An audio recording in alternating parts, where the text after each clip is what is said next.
Hello dear students, today we are going to learn and understand how to solve practice set 2.1 of chapter number 2 parallel lines from class 9 mathematics part 2 that is geometry. Facebook मध्ये page number 17 आणि 18 वर practice set 2.1 दिलेला आहे. यामध्ये total 5 questions आहेत आणि यातील हा जो फर्स्ट क्वेश्चन आहे तो आपण या आधीच्या व्हिडिओमध्ये अतिशय सोप्या पद्धतीने कसा सॉल्व्ह करायचा आहे ते अभ्यासलेले आहे. त्याचबरोबर सगळ्या बेसिक कन्सेप्ट सुद्धा आपण आपल्या क्लिअर करून घेतलेल्या आहेत. ज्या मुलांनी तो व्हिडिओ पाहिलेला नाही त्यांना मी रेकमेंड करेल की आधी तो व्हिडिओ पाहून घ्या. त्यामुळे तुमचे बेसिक्स क्लिअर होणार आहेत आणि तुम्हाला तर माहितच आहे when basics are clear there is nothing to fear. हो की नाही? एक्झाम मध्ये जर या टॉपिकवर आधारित कोणत्याही प्रकारचा क्वेश्चन आला तर तो तुम्हाला फार इझिली सॉल्व्ह करता येणार आहे कारण तुमचे बेसिक्स क्लिअर असणार आहेत. सो लिंक डिस्क्रिप्शन बॉक्स मध्ये दिलेली आहे, आधी तो व्हिडिओ जाऊन पाहायचा आहे. चला आजच्या व्हिडिओमध्ये आपण रिमेनिंग क्वेश्चन सॉल्व्ह करायला घेऊयात. So question number 2 in figure 2.6 textbook मध्ये या फिगरला 2.6 असं नाव दिलेलं आहे. Line P is parallel to line Q. Where is line P? Yes, here is line P and here is line Q. They are parallel lines. And line L and line M are transversal. अरे बापरे, इथे काय दिलंय? दोन lines parallel आहेत आणि दोन transversal आहेत त्यांना. अरे देवा, ये गडबड आहे बाबा. अरे बाबूराव तर घाबरले, पण मला माहितीये तुम्ही नाही घाबरणार कारण तुमचे बेसिक्स क्लिअर आहेत आणि काही अडलंच तर मी तुमच्या बरोबर आहे. हो की नाही? हे पहा, इथे या दोन पॅरलल लाईन्स दिलेले आहेत पी आणि क्यू. एल आणि एम हे त्यांचे ट्रान्सव्हर्सल्स दिलेले आहेत. Measures of some angles are shown. काही अँगल्सचे मेजर्स सुद्धा त्यांनी दिलेले आहेत. Hence find the measures of angle A, angle B, angle C and angle D.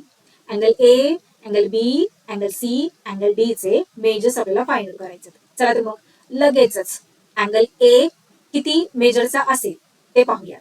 Angle ए कुठे बरं? तर हे पहा, एका या स्ट्रेट लाईनवर इथे आहे हा अँगल. या एका स्ट्रेट लाईनवर या लाईनमुळे हे अँगल्स फॉर्म झालेले आहेत. कोणते? हा एक आणि हा एक. बरोबर? मग प्रॉपर्टी तर तुम्हाला माहितच आहे.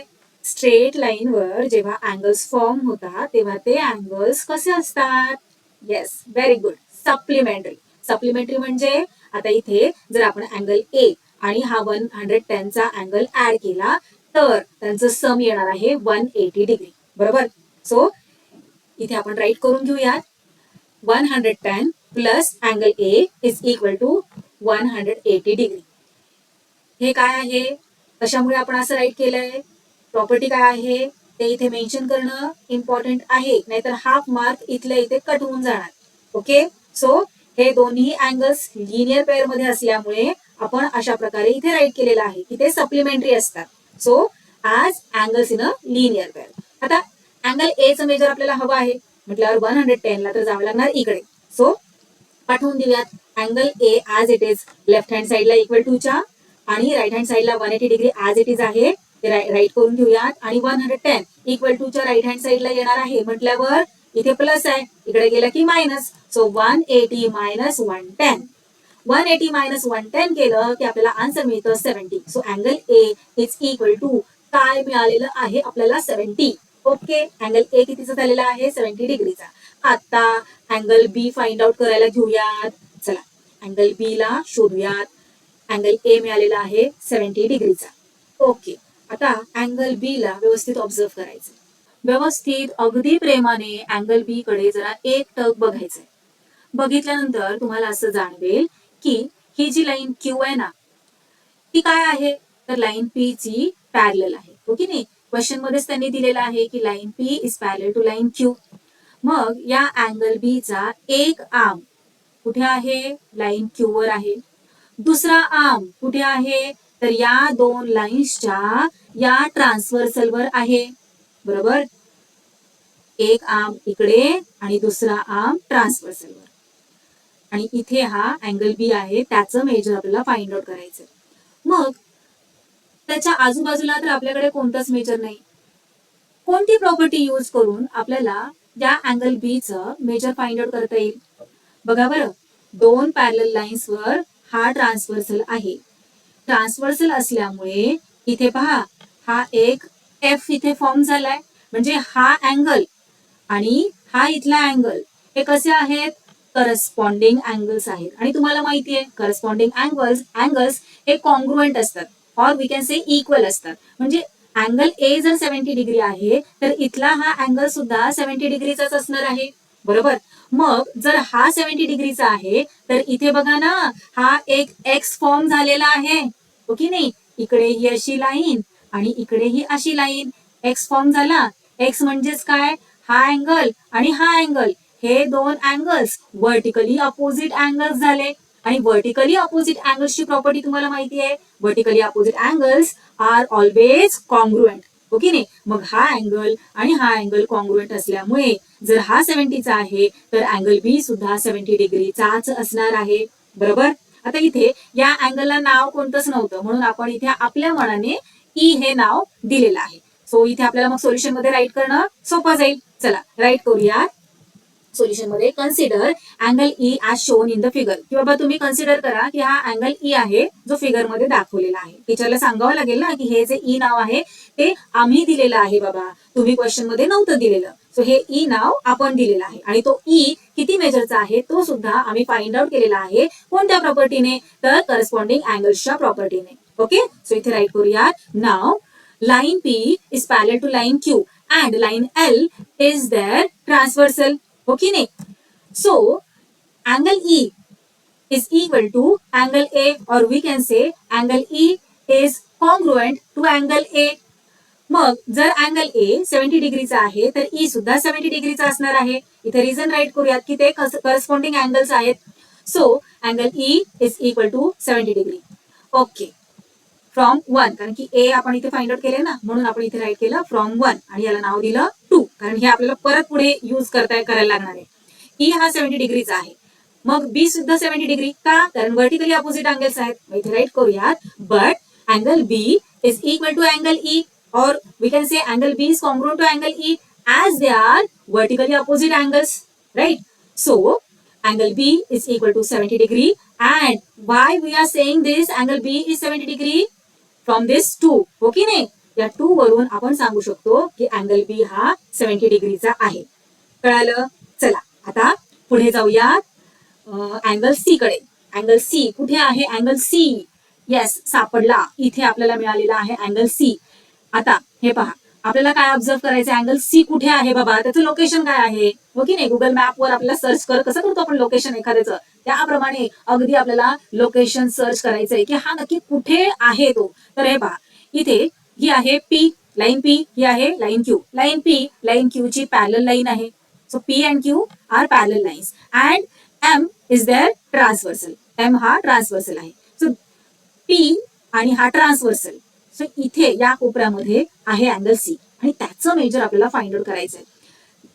आणि आपल्याला प्रॉपर्टी माहित आहे की दोन पॅरलल लाईन्स वरच्या ट्रान्सव्हर्सलमुळे कोणते कोणते अँगल्स फॉर्म होतात. बरोबर. सो इथे दोन या पॅरलल लाईन्स आणि त्यांचा हा ट्रान्सव्हर्सल आणि आपल्याला अँगल सी फाइंड आउट करायचा आहे. सो पहा बरं इथे हे दोन करस्पॉन्डिंग अँगल्स आपल्याला मिळत आहेत का. एफ तयार झाला. करस्पॉन्डिंग अँगल्स कसे फॉर्म होतात. दोन लाईन्स वरच्या ट्रान्सव्हर्सलमुळे. हो की नाही. पण एक कंडिशन लक्षात ठेवायची आहे. हे जे करस्पॉन्डिंग अँगल्स तयार होतात दोन लाईन्स वरच्या ट्रान्सव्हर्सलमुळे ते कॉन्ग्रुएंट कधी असतात. ते कॉन्ग्रुएंट तेव्हाच असतात जेव्हा त्या दोन लाईन्स पॅरलल असतील. आता या कंडिशन मध्ये या दोन लाईन्स पॅरलल आहेत की नाही आणि ही लाईन एम ट्रान्सव्हर्सल आहे. बरोबर. म्हणजे हे जे दोन अँगल्स फॉर्म झालेले आहेत ते करस्पॉन्डिंग अँगल्स आहेत. करस्पॉन्डिंग अँगल्स फॉर्म होण्यासाठी काय कंडिशन फुलफिल व्हावी लागते. तर त्यांचा एक आर्म हा ट्रान्सव्हर्सल वर असतो आणि तो एकाच डिरेक्शननी जातो. आता इथे पहा अँगल सी आणि हा एक अँगल या अँगलचा हा आर्म या डिरेक्शननी चालला आणि तो ट्रान्सव्हर्सल वर आहे आणि अँगल सी चा सुद्धा हा आर्म ट्रान्सव्हर्सल वर आहे आणि याच डिरेक्शननी तो चाललेला आहे. तर दुसरे दोन आर्म्स जे असतात ना म्हणजे अँगल सी चा हा एक आर्म आणि या अँगलचा हा एक आर्म हे कसे असतात तर पॅरलल असतात एकमेकांना. येते लक्षात. म्हणजे हे दोन कसे झाले करस्पॉन्डिंग अँगल्स झाले and we know that corresponding angles are congruent. Right. So जर इथे हा 115 डिग्रीचा दिलेला आहे अँगल तर हा सी सुद्धा 115 डिग्रीचाच होणार. हो की नाही. चला मग सोल्युशन राईट करून घेऊयात की नाव लाईन पी आणि लाईन क्यू हे पॅरलल आहेत आणि एम हा त्यांचा ट्रान्सव्हर्सल आहे, बरोबर. त्यामुळे करस्पॉन्डिंग अँगल्स फॉर्म झालेले आहेत इथे. Angle C is equal to 115 येणार. का बरं 115 येणार? कारण इथे हे करस्पॉन्डिंग अँगल्स आहेत. आता इथे या अँगलचं नाव दिलेलं नाहीये, नाही तर आपण इथे राईट केलं असतं की angle C is equal to this angle, आणि हा अँगल 115 चा आहे म्हणून सी सुद्धा 115 चा आहे, बरोबर. पण इथे जर नावच दिलेलं नाहीये तर इथे आपण राईट कसं करणार? म्हणून आपण डायरेक्टली इथे राईट केलेलं आहे angle C is equal to 115 degree as they are corresponding angles. Clear? चला आता अँगल डी फाइंड आउट करूयात. कुठे आहे अँगल डी? तर हे पहा, इथे आपल्याला दिसतोय अँगल डी, ओके नाही? व्यवस्थित पाहायचं अँगल डी कडे. कुठे तो लोकेटेड आहे? तर हे पहा, इथे ही लाईन, ओके, आणि क्यू पॅरलल लाईन आहे पी ची, हो ना, आणि इथे हा आहे ट्रान्सव्हर्सल आणि इथे तो लोकेटेड आहे. आता व्यवस्थित लक्षात घ्या, जेव्हा आपण अँगल बी फाइंड आउट केला होता तेव्हा त्याच्या आजूबाजूला एकाही अँगलचं मेजर दिलं नव्हतं, म्हणून आपण वेगळ्या पद्धतीने अँगल बी फाइंड आउट केला की इथे हे करस्पॉन्डिंग अँगल्स आहेत वगैरे वगैरे, बरोबर. आणि मग व्हर्टिकली अपोजिट अँगल्सची प्रॉपर्टी यूज करून आपण फाइंड आउट केला. आधी हा फाइंड आउट केला आणि मग हा फाइंड आउट केला. पण आता डीचं तसं नाहीये. डीच्या शेजारचा अँगल आपल्याकडे आहे, बरोबर. आणि डी हा, हे पहा, इथे ही एक स्ट्रेट लाईन आहे. हे पहा, स्ट्रेट लाईन आहे आणि या स्ट्रेट लाईनवर इथे या लाईनमुळे इकडे एक अँगल फॉर्म झालाय आणि इकडे एक अँगल फॉर्म झालाय. स्ट्रेट लाईनवरच्या अँगल्स मुळे काय होतं? ते अँगल्स कसे असतात? Angles in a linear pair असतात आणि ते कसे असतात मग? सप्लिमेंटरी. हो की नाही? लिनियर पेअर्सची प्रॉपर्टी आपल्याला माहिती आहे. सो चला, हे पहा, इथे या लाईनमुळे हे दोन अँगल्स फॉर्म झालेले आहेत. मग काय करायचं आपल्याला? 115 प्लस डी करायचंय. 115 प्लस डी केलं की 180 येतं, आपल्याला माहिती आहे, कारण angles in a linear pair आहेत ते. So 115 plus angle D is equal to 180 degree. आता बघा, आपल्याला अँगल डी हवाय की नाही? अँगल डी ला एकट्याला आपण इक्वल टू च्या लेफ्ट हँड साईडला ठेवूयात आणि राईट हँड साईडला 180 डिग्री ऍज इट इज, आणि हा जो 115 आहे त्याला इक्वल टू च्या राईट हँड साईडला पाठवून देऊयात. इथे प्लस आहे की नाही साईन? इकडे गेला की मायनस. So 180 minus 115. सबट्रॅक्शन केल्यानंतर ना आन्सर आपल्याला मिळतं 65 डिग्री. सो अँगल डी किती आलेला आहे? 65 डिग्री. अशा प्रकारे इथे आपला हा सेकंड क्वेश्चन कम्प्लीट सॉल्व्ह करून झालेला आहे. चला नेक्स्ट क्वेश्चन सॉल्व्ह करायला घेऊयात. In figure 2.7 line L is parallel to line M. L आणि एम ह्या पॅरल लाईन्स आहेत. Line N is parallel to line P. N आणि पी ह्या सुद्धा पॅरल लाईन्स आहेत. Find angle A, angle B, angle C from the given measures of an angle. Angle A, angle B, angle C चं measure आपल्याला find out करायचं आहे आणि इथे या अँगलचं मेजर त्यांनी दिलेलं आहे 45 डिग्री. चला आधी आपण समजून घेऊयात की कशा प्रकारे आपल्याला हे तीनही अँगल्सचं मेजर फाइंड आउट करता येणार आहे आणि मग सोल्युशन राईट करूयात. हे पहा, आता इथे याच अँगलचं मेजर दिलेलं आहे 45 डिग्री, बरोबर. वेगवेगळ्या प्रॉपर्टीज यूज करून आपण इथे हे अँगल्स फाइंड आउट करू शकतो. जसं की आता हा 45 डिग्री आहे, तर हा अँगल जो आहे इथला हा व्हर्टिकली अपोजिट अँगल झाला. सो हा सुद्धा किती होणार? 45 डिग्री, बरोबर. आता हा 45 डिग्री झाला तर हे पहा, इथे हा सी फॉर्म होतोय, बरोबर. म्हणजे हे कोणते अँगल्स झाले? इंटिरियर अँगल्स झाले, आणि इंटिरियर अँगल्स हे सप्लिमेंटरी असतात, बरोबर. सप्लिमेंटरी म्हणजे काय? तर हा अँगल आणि हा अँगल ऍड केल्यानंतर ना 180 डिग्री येणार. So 45 plus A is equal to 180 degree. 180 degree मधून 45 सबट्रॅक्ट केला की आपल्याला अँगल ए मिळणार, बरोबर. जितका अँगल ए आहे तितकाच अँगल बी सुद्धा असणार, ओके नाही? आता जितका अँगल बी आहे तितकाच सी होणार. कसं काय बरं सी होणार? कारण पहा ना, इथे हा एफ फॉर्म होतोय, बरोबर. सो ही प्रॉपर्टी यूज करून सुद्धा तुम्ही आन्सर व्यवस्थित फाइंड करू शकता. किंवा आणखी वेगळी प्रॉपर्टी कशा प्रकारे? हे पहा, आता इथे हा 45 डिग्रीचा अँगल आपल्याला दिलेला आहे. ही आहे लाईन पी. लाईन पी वर हा अँगल एक आपल्याला दिला आहे. मग या एका अँगल वरून आपण इथला अँगल फाइंड करू शकतो. हे पहा, हा अँगल 45 डिग्रीचा दिलेला आहे. ही एक स्ट्रेट लाईन आहे. एका स्ट्रेट लाईनवर या लाईनमुळे दोन अँगल्स फॉर्म झालेले आहेत, हा अँगल आणि हा अँगल. म्हणजेच हे कसे झाले? Angles in a linear pair झाले. Angles in a linear pair हे नेहमी सप्लिमेंटरी असतात, बरोबर. सप्लिमेंटरी म्हणजे हा अँगल प्लस हा angle is equal to 180 degree येणार. सो इथे आपण या अँगलला नाव देऊयात D, okay. So 45 degree plus angle D is equal to 180 degree. बरोबर. आता अँगल डी जर आपल्याला हवा आहे, मग 180 डिग्री मधून आपण 45 डिग्री मायनस करणार. मायनस केल्यानंतर 135 डिग्रीचा हा अँगल डी झालेला आहे. आता हा अँगल डी जर 135 डिग्रीचा आहे, तर लक्षात घ्या लाईन एल लाईन एम या पॅरलल लाईन्स आहेत आणि त्याच्या वरचा ट्रान्सव्हर्सल आहे पी. बरोबर. आणि या ट्रान्सव्हर्सलमुळे इथे दोन करस्पॉन्डिंग अँगल्स आपल्याला मिळत आहेत. हे पहा, अँगल डी इथे 135 चा आहे, एल आणि एम पॅरलल लाईन्स आहेत आणि पी हा ट्रान्सव्हर्सल असल्यामुळे इथे आपल्याला हे करस्पॉन्डिंग अँगल्स मिळालेले आहेत. मग जर हा डी 135 डिग्रीचा आहे, तर बी सुद्धा 135 डिग्रीचा होणार. बरोबर.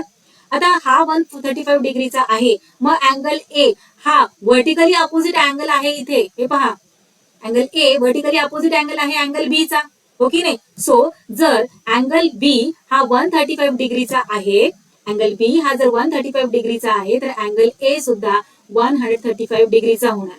ओके. आता बी मिळाला, ए मिळाला, सी सी पहा इथे एन आणि पी या दोन पॅरलल लाईन्स आहेत as given in the question. Okay. आणि एम हा त्यांचा ट्रान्सव्हर्सल आहे. आणि या कंडिशनमुळे इथे आपल्याला हे पहा हा एफ मिळतोय. हो की नाही. म्हणजे सी आणि बी हे करस्पॉन्डिंग अँगल्स झाले. करस्पॉन्डिंग अँगल्स हे कॉन्ग्रुएंट असतात. मग बी आणि सी, जितका बी आहे तितका सी असणार आहे. सो सी सुद्धा येणार 135 डिग्रीचा. बघा, सगळे अँगल्स मिळाले की नाही. ए पण मिळाला, बी पण मिळाला आणि सी पण मिळाला. अशाच प्रकारे तुम्ही आणखीन वेगळ्या प्रॉपर्टीज यूज करून सुद्धा हे क्वेश्चन्स फाइंड आउट करू शकता. कळलं. चला आता सोल्युशन राईट करूयात. कशा प्रकारे सोल्युशन येणार. तर आधी आपण काय केलं होतं, हा बी फाइंड आउट केला होता. ओके नाही. कसा फाइंड आउट केला होता, तर एका स्ट्रेट लाईन वर ही लाईन आहे, म्हणजे हे अँगल्स इन लिनियर पेअर आहेत. सो या अँगलला आपण नाव दिलं डी आणि हा डी अँगल आधी फाइंड आउट केला. So consider D as shown in the figure. So angle D plus 45 degree, हे दोन अँगल्स ऍड केले होते की नाही, is equal to 180 degree. D find out करायचं आहे म्हटल्यावर डी ला एकट्याला इकडे ठेवूयात, is equal to 180 degree minus 45 degree. 180 degree मधून 45 डिग्री मायनस केल्यानंतर 135 डिग्री रिमेनिंग राहतं. सो अँगल डी आपल्याला मिळालेला आहे 135 डिग्री. अँगल डी 135 डिग्री आहे म्हटल्यावर हे पहा, ही लाईन एल ही लाईन एम, दोन पॅरलल लाईन्स, त्यांच्यावरचा हा ट्रान्सव्हर्सल. त्यामुळे इथे आपल्याला हे दोन करस्पॉन्डिंग अँगल्स मिळत आहेत. मग करस्पॉन्डिंग अँगल्सची प्रॉपर्टी काय आहे की ते कॉन्ग्रुएंट असतात. सो डी 135 डिग्रीचा आहे, तर बी सुद्धा 135 डिग्रीचा येणार. चला राईट करून घेऊया तिथे. नाव line L and line M are parallel lines and line P is their transversal. So angle D and angle B are corresponding angles. आता यांना करस्पॉन्डिंग अँगल्स का म्हणतात बरं. मी वारंवार तुम्हाला सांगितलेलं आहे, एल आणि एम या पॅरलल लाईन्स आहेत, पी हा ट्रान्सव्हर्सल आहे. अँगल डी आणि अँगल बी चा एक आर्म हा ट्रान्सव्हर्सल वर एकाच डिरेक्शनला जाणारा असला पाहिजे. पहा बरं, अँगल डी आणि अँगल बी चा जो एक आर्म आहे, हे पहा, अँगल डी चा हा आर्म, अँगल बी चा हा आर्म कुठे आहे, ट्रान्सव्हर्सल वर, एकाच डिरेक्शनला आहे. बरोबर. आणि दुसरे आर्म हे ट्रान्सव्हर्सलच्या एकाच साइडला पॅरलेल असले पाहिजेत. सो बी चा हा आर्म आणि अँगल डी चा हा आर्म ट्रान्सव्हर्सलच्या एकाच साइडला आहेत आणि पॅरलेल आहेत. म्हणून अँगल डी आणि अँगल बी हे करस्पॉन्डिंग अँगल्स आहेत आणि करस्पॉन्डिंग अँगल्स हे नेहमी कॉन्ग्रुएंट असतात. So angle B is congruent to angle D as they are corresponding angles. So angle B is equal to 135 degree as angle D is 135 degree. आपण 1 मध्ये इथे सांगितलेलं आहे. सो फ्रॉम 1 असं तुम्ही इथे राईट करू शकता आणि याला 2 नाव देऊ शकता. चला आता पुढे आपल्याला अँगल ए आणि सी फाइंड आउट करायचा आहे. आता पहा बरं, इथे बी आहे आणि हा अँगल ए कसे आहेत, व्हर्टिकली अपोजिट अँगल्स आहेत की नाही. हे पहा, व्हर्टिकली अपोजिट अँगल्स, म्हणून अँगल ए हा 135 डिग्रीचा होणार, कारण अँगल बी हा 135 डिग्रीचा आहे. Okay. So now angle A is congruent to angle B as they are vertically opposite angles. So angle A is equal to 135 degree. आता एक लास्ट अँगल राहिलेला आहे C, म्हणजे आपला हा क्वेश्चन कम्प्लीट होऊन जाईल. इथे फ्रॉम टू राईट केलं आपण. का बरं फ्रॉम टू राईट केलं, टू मध्ये काय राईट केलेलं आहे, B चं मेजर राईट केलेलं आहे 135 डिग्री आणि इथे आपण म्हटलेलं आहे A is congruent to B. म्हणजे जितका बी आहे तितकाच ए आहे. मग जर बी 135 चा आहे तर ए सुद्धा 135 डिग्रीचा असणार आहे. हो की नाही? चला आता अँगल सी फाइंड आउट करूया.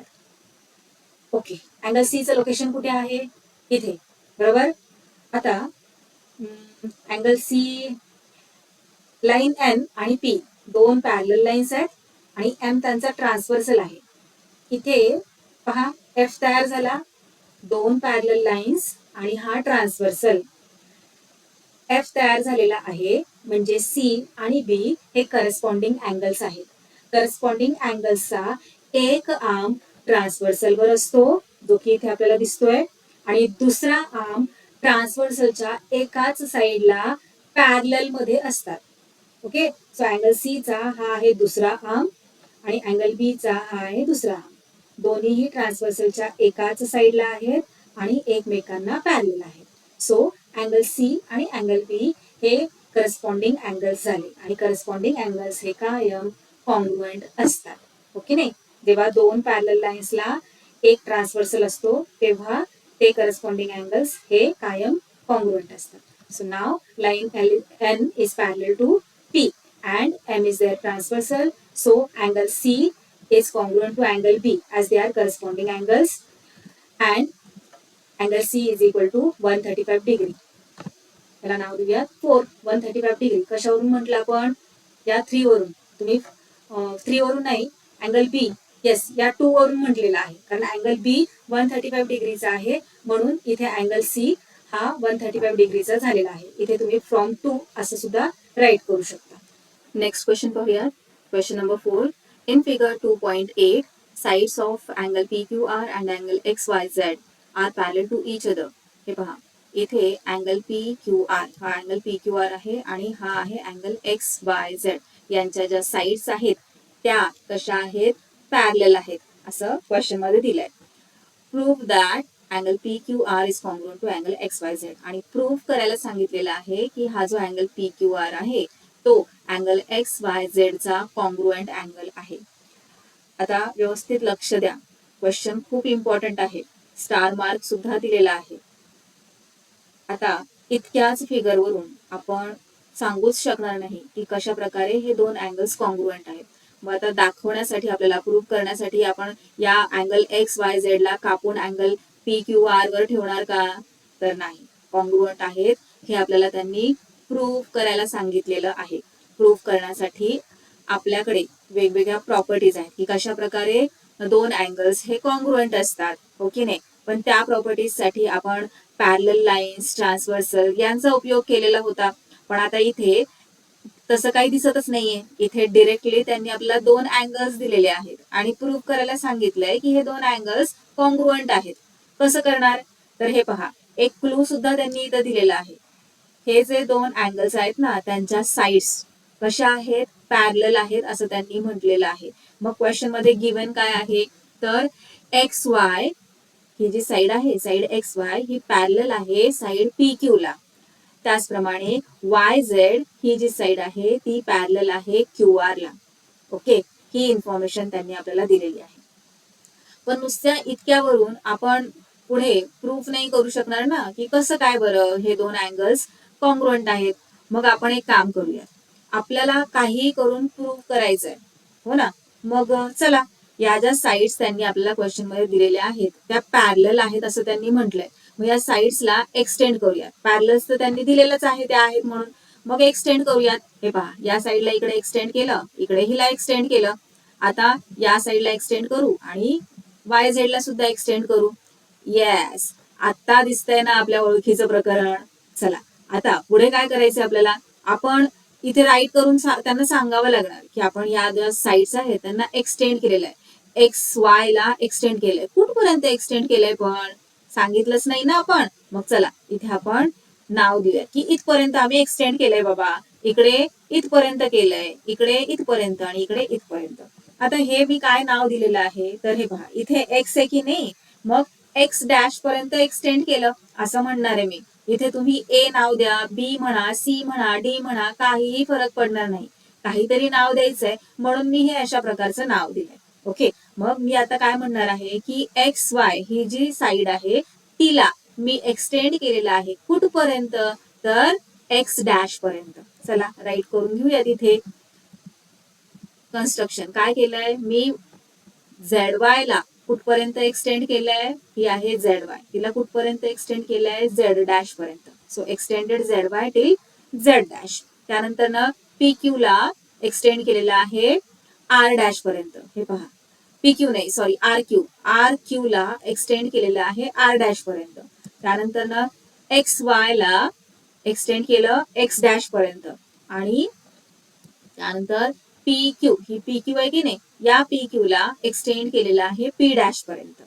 झालं, बेसिक इन्फॉर्मेशन देऊन झालेली आहे. आता एक्सटेंड केल्यामुळे त्यांनी जे आपल्याला इथं म्हटलंय ना की एक्स वाय पॅरल आहे पी क्यू ला, झेड वाय पॅरल आहे आर क्यू ला, याच्यामध्ये आपण थोडंसं मॉडिफिकेशन करू शकतो, हो की नाही, कारण आपण या ज्या साईड्स आहेत त्या एक्सटेंड केलेल्या आहेत. मग एक्स वाय पॅरल आहे पी क्यू ला, एक्स वाय पॅरल आहे पी क्यू ला असं त्यांनी म्हटलेलं आहे. मग आता आपण असं म्हणू शकतो की नाही, एक्स एक्स डॅश पॅरल आहे पी पी डॅश ला. चला मग राईट करून घेऊया तिथे. So X dash is parallel to P P dash. Okay, and Z dash is parallel to R R dash. Okay, Z dash is parallel to R R dash. Clear. आता हे पहा, आपल्याला काय सांगायचंय की हा जो अँगल वाय आहे ना, तो अँगल इथे हा अँगल क्यू आणि अँगल वाय हे दोन अँगल्स कॉन्ग्रुएंट आहेत असं आपल्याला सांगायचंय. तर कॉन्ग्रुएंट आहेत हे शो करण्यासाठी आपल्याला काय करता येईल बरं, तर आपल्याला माहितीये की दोन पॅरलल लाईन्स आणि त्यांच्यावरचा ट्रान्सव्हर्सल, त्यामुळे कशा प्रकारे अँगल्स फॉर्म होत असतात. मग सगळ्यात आधी आपण हा अँगल घेऊयात, अँगल वाय. कुठे आहे तो, तर या साईडवर, साईड झेड डॅश वर, बरोबर. आणि झेड डॅश ची पॅरलल साईड कोणती आहे, आर आर डॅश, हो ना. मग या दोन पॅरलल साईड वर हा एक ट्रान्सव्हर्सल आपण घेऊयात. ओके, आता याच एका ट्रान्सव्हर्सल कडे आपल्याला कॉन्सन्ट्रेट करायचंय. दोन पॅरलल लाईन्स आणि त्याच्यावरचा हा ट्रान्सव्हर्सल, इथे हा अँगल फॉर्म झालेला आहे. हे पहा, इथे आपण नाव देऊन घेऊयात ए. ओके, इथे म्हणूयात बी आणि इथे म्हणूयात सी. आता हे पहा, या दोन पॅरलल लाईन्स आणि हा ट्रान्सव्हर्सल, त्यामुळे करस्पॉन्डिंग अँगल्स फॉर्म झालेले आहे. म्हणजे जितका अँगल ए आहे तितकाच अँगल सी आहे, बरोबर. सो इथे आपण खाली राईट करून घेऊयात, consider A B and C as shown in the figure. Okay, figure मध्ये दाखवल्याप्रमाणे इथे हे अँगल्स आहेत, अँगल ए बी आणि सी. ऍक्च्युली त्यांनी या अँगलला वाय म्हटलेलं आहे आणि या अँगलला क्यू म्हटलेलं आहे, पण आपल्याला प्रूफ करण्यासाठी इतकीच इन्फॉर्मेशन पुरेशी नाहीये, म्हणून आपण काही गोष्टी याच्यामध्ये ऍड केलेल्या आहेत. आणि ऍड केल्यानंतर कशा प्रकारे हे दोन अँगल्स कॉन्ग्रुएंट होणार आहेत ते आता इथे आपण खाली एक्सप्लेन करणार आहोत. ओके, हे जे अँगल्स लेटर आपण घेतलेले आहेत ते आपल्या मदतीसाठी घेतलेले आहेत. सो हे पहा, इथे हे दोन करस्पॉन्डिंग अँगल्स फॉर्म झाले, अँगल ए आणि angle C.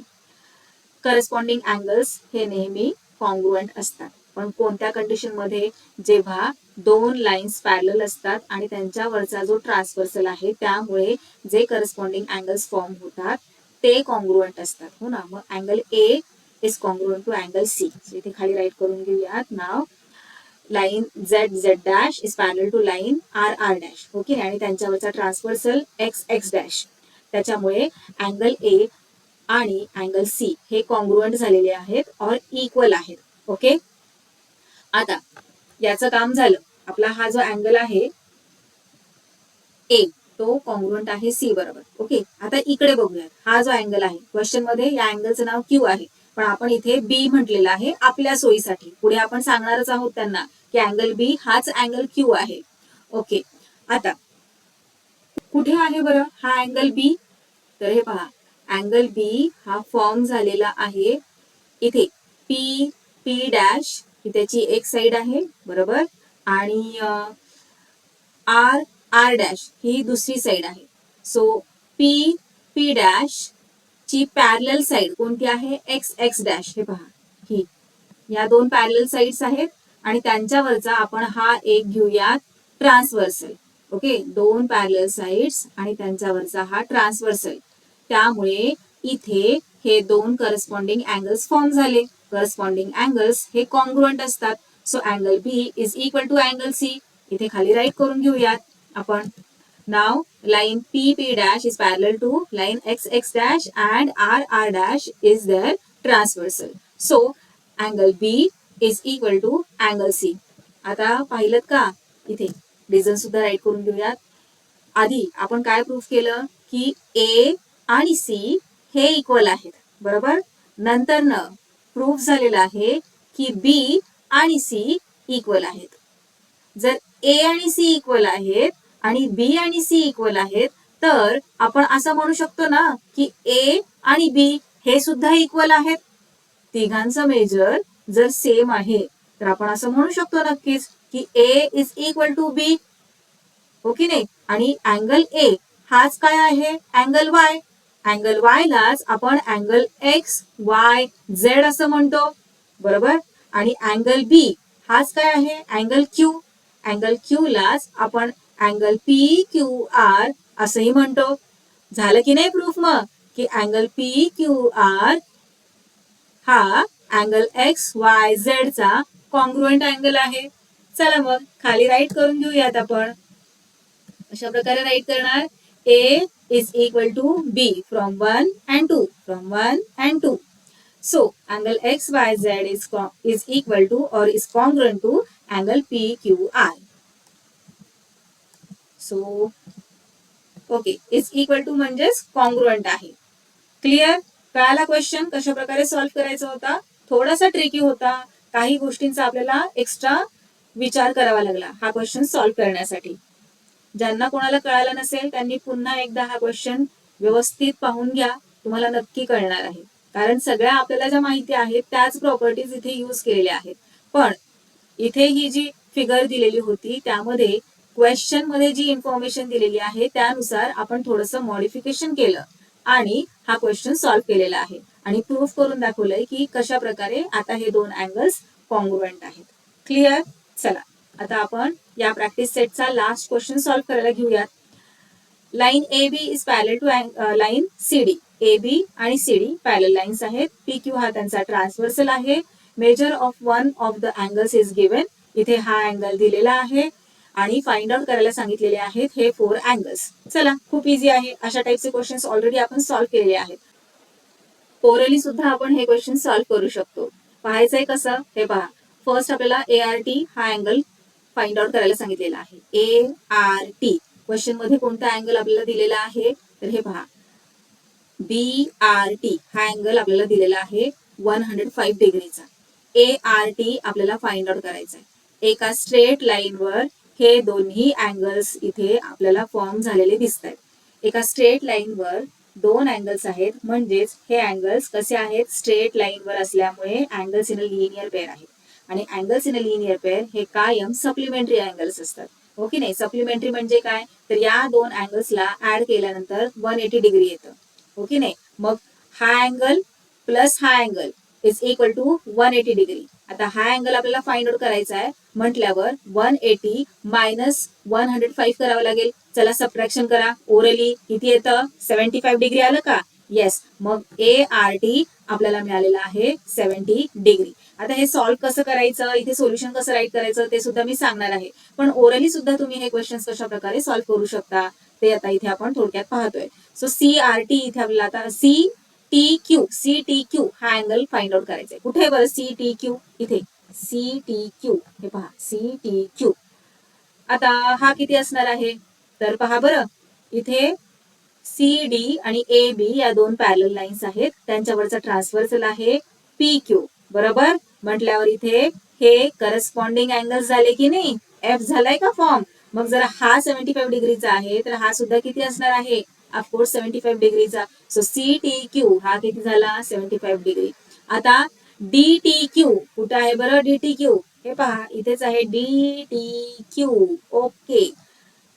D T Q हा अँगल आता आपल्याला फाइंड आउट करायचा आहे. पहा बरं आता इथे तुम्ही अँगल्स इन अ लिनियर पेअरची प्रॉपर्टी सुद्धा यूज करू शकता किंवा करस्पॉन्डिंग अँगल्सची प्रॉपर्टी सुद्धा यूज करू शकता. हे पहा सी डी आणि ए बी या पॅरलल लाईन्स आहेत. पी क्यू हा त्यांचा ट्रान्सव्हर्सल आहे आणि त्यामुळे इथे हे दोन करस्पॉन्डिंग अँगल्स फॉर्म होत आहेत. मग जर हा 105 डिग्रीचा आहे तर हा सुद्धा 105 डिग्रीचाच होणार, हो की नाही. सो इथे याचा आन्सर आलं 105 डिग्री. नेक्स्ट आहे PRB. PRB ओके, हे पहा PRB इथला व्हर्टिकली अपोजिट अँगल्स आहेत इथे PRB आणि ART म्हणूयात. ओके, कसे अँगल्स आहेत व्हर्टिकली अपोजिट. जर हा 75 डिग्रीचा आहे तर हा सुद्धा किती असणार आहे, ऑफकोर्स 75 डिग्री. सो PRB हा सुद्धा 75 डिग्रीचा इथे आपल्याला मिळालेला आहे. इझी आहे की नाही. चला आता सोल्युशन कसं राईट करणार पाहूयात. सगळ्यात आधी आपल्याला गिवन आहे BRT, हो की नाही, 105 डिग्रीचा. सॉल्व्ह काय करायला सांगितलंय, ARTचं मेजर. सो मी आताच तुम्हाला सांगितलं एका स्ट्रेट लाईनवर इथे हा अँगल फॉर्म झालेला आहे, हो ना. सो एका स्ट्रेट लाईनवर असल्यामुळे आपण इथे राईट करूयात, we know that ART plus BRT is equal to 180 degree. म्हणजेच हे angles in a linear pair आहेत. आता BRT ऑलरेडी त्यांनी आपल्याला दिलेला आहे 105. सो व्हॅल्यू सबस्टिट्यूट करूयात. 105 is equal to 180 degree from 1. इथे गिवन आहे की नाही, म्हणून इथे आपण फ्रॉम 1 राईट केलं. आता ART फाइंड करायचं आहे म्हटल्यावर 105 ला इक्वल टूच्या राईट हँड साईडला पाठवावं लागणार. चला पाठवून देऊयात. ओके, पाठवल्यावर सबट्रॅक्शनचं साईन लागणार. 180 मधून 105 सबट्रॅक्ट केल्यानंतर 75 रिमेनिंग राहतं. सो ART आलेला आहे आपला 75 डिग्रीचा. नेक्स्ट त्यांनी आपल्याला दिलेला आहे अँगल CTQ. सो CTQ आहे इथे CTQ 75 डिग्री. ओके, आता हे पहा CD आणि AB पॅरलल लाईन्स आहेत, त्यांच्यावरचा हा ट्रान्सव्हर्सल म्हटल्यावर हे करस्पॉन्डिंग अँगल्स झाले. जर हा 75 डिग्रीचा आहे तर हा सुद्धा 75 डिग्रीचाच येणार. मग चला आता इथे खाली आपण राईट करून घेऊयात. नाव line CD is parallel to line AB and PQ is their transversal. So angle CTQ is equal to angle ART. का बरं, कारण ते करस्पॉन्डिंग अँगल्स आहेत. जर ART 75 डिग्रीचा आहे तर CTQ सुद्धा 75 डिग्रीचाच होणार, बरोबर. कारण हे पहा इथे आपण प्रूव्ह केलेलं आहे ART 75 डिग्रीचा आहे. सो इथे राईट करूयात आपण फ्रॉम 2. आता थर्ड सब क्वेश्चन पाहूयात. DTQ फाइंड आउट करायचा आहे. DTQ हा angle.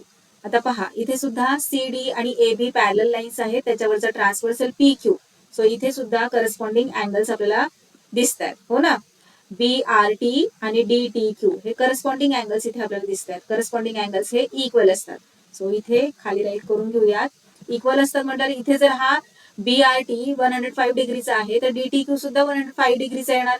So now here line AB is parallel to line CD and PQ is their transversal. So DTQ is equal to BRT. BRT हा जर कितीचा आहे, BRT 105 डिग्रीचा आहे. जर BRT 105 डिग्रीचा आहे तर DTQ सुद्धा 105 डिग्रीचाच होणार from 1.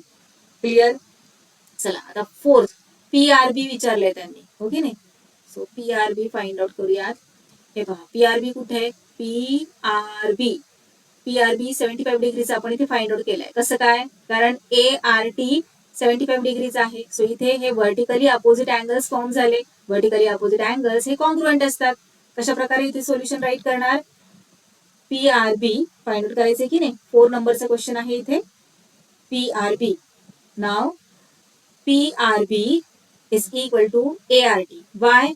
As they are vertically opposite angles. So angle PRB is equal to 75 degree from 2. From 2 का म्हटलंय, कारण ART 75 डिग्रीचा आहे, हो ना. जर ART 75 डिग्रीचा आहे तर PRB सुद्धा 75 डिग्रीचाच येणार. अशा प्रकारे इथे आपला हा प्रॅक्टिस सेट कम्प्लीट सॉल्व्ह करून झालेला आहे. भेटूयात नेक्स्ट व्हिडिओमध्ये.